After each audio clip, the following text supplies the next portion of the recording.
പ്രാർത്ഥനയുടെ ഫലത്തിലേക്കാണ് ഞാനീ പോകുന്നത്. അതെ, ബാംഗ്ലൂർ ടു കേരള നമ്മുടെ വന്ദേ ഭാരത് വന്നിരിക്കുകയാണ്. യേ!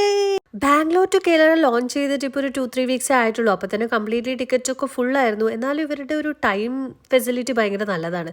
നമ്മൾ അവിടുന്ന് വർക്കൊക്കെ കഴിഞ്ഞ് ഒരു 4:30ക്ക് കയറിയാൽ ഇവിടെ ഒരു 10-10:30 എത്തും. പിന്നെ എക്സ്പ്രസ് മാൻ സൂപ്പർബ്. അവരുടെ സർവീസ് ആവട്ടെ ഫുഡ് ആവട്ടെ ഭയങ്കര അടിപൊളിയാണ്. കയറിയപ്പോൾ തന്നെ എനിക്കൊരു വാട്ടർ ബോട്ടിൽ കിട്ടി. പിന്നെ ഞാൻ വ്യൂ ഒക്കെ കണ്ട് ആദ്യമായിട്ട് ഇത്ര നന്നായിട്ട് വ്യൂ കാണാൻ പറ്റുന്നത്.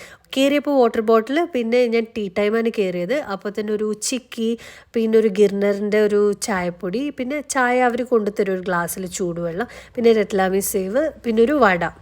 ആക്ച്വലി ചായ ഭയങ്കര, ഞാൻ കണ്ടപ്പോൾ എനിക്ക് അത്ര ടേസ്റ്റ് ഉണ്ടാവും എന്നൊക്കെ വിചാരിച്ചു. പക്ഷേ ഭയങ്കര ടേസ്റ്റ് ആയിരുന്നു. നല്ല ഏലാച്ചീൻ്റെ ഒക്കെ ആ ഒരു ടേസ്റ്റൊക്കെ വരുന്നതുകൊണ്ട് നല്ല ക്വാളിറ്റി, എനിക്ക് ഭയങ്കര ഇഷ്ടമായി. പിന്നെ അവരുടെ സർവീസ്, അവർ വിളിക്കുമ്പോൾ തന്നെ വരും. അവർ ഇടയ്ക്കിടയ്ക്ക് ഹെൽപ്പ് ലൈൻ നമ്പർ പറയുന്നുണ്ടായിരുന്നു. പിന്നെ ഇടയ്ക്കിടയ്ക്ക് ലൈക്ക് വന്ന് ചോദിക്കുന്നുണ്ടായിരുന്നു എന്തെങ്കിലും വേണോ അങ്ങനെ ഇങ്ങനെ എന്നൊക്കെ. അപ്പോൾ നമ്മൾ വാഷ്റൂമൊക്കെ ഞാനൊന്ന് പോയി ചെക്ക് ചെയ്തു. ഇടയ്ക്ക് തന്നെ വാഷ്റൂമൊക്കെ സൂപ്പർ, എന്താ ക്വാളിറ്റി, ഭയങ്കര അടിപൊളിയായിരുന്നു. പിന്നെ കുറച്ച് നമ്മൾ പേപ്പറൊക്കെ വായിച്ചിരുന്നു. അപ്പോഴേക്ക് ഇതാ 7:30 ആകുമ്പോൾ ഡിന്നർ ടൈമായി. സമയം പോയതേ അറിഞ്ഞില്ല.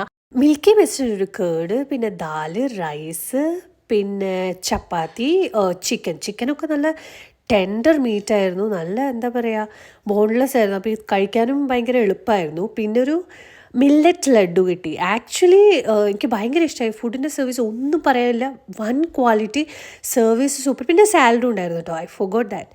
അപ്പോൾ എനിക്ക് ഭയങ്കര ഇഷ്ടമായി ആക്ച്വലി വന്ദേ ഭാരത്. ഇതുപോലത്തെ കുറേ എക്സ്പ്രസ് ട്രെയിൻ വരണമല്ലേ. ബിക്കോസ് നമ്മൾ ഇങ്ങനെ വർക്ക് ചെയ്തിട്ടൊക്കെ പോകുമ്പോൾ അത് ഭയങ്കര യൂസർ ഫ്രണ്ട്ലി ആണ്. നമുക്ക് എല്ലാവർക്കും ഭയങ്കര ഹാപ്പിനെസ്സും തരും.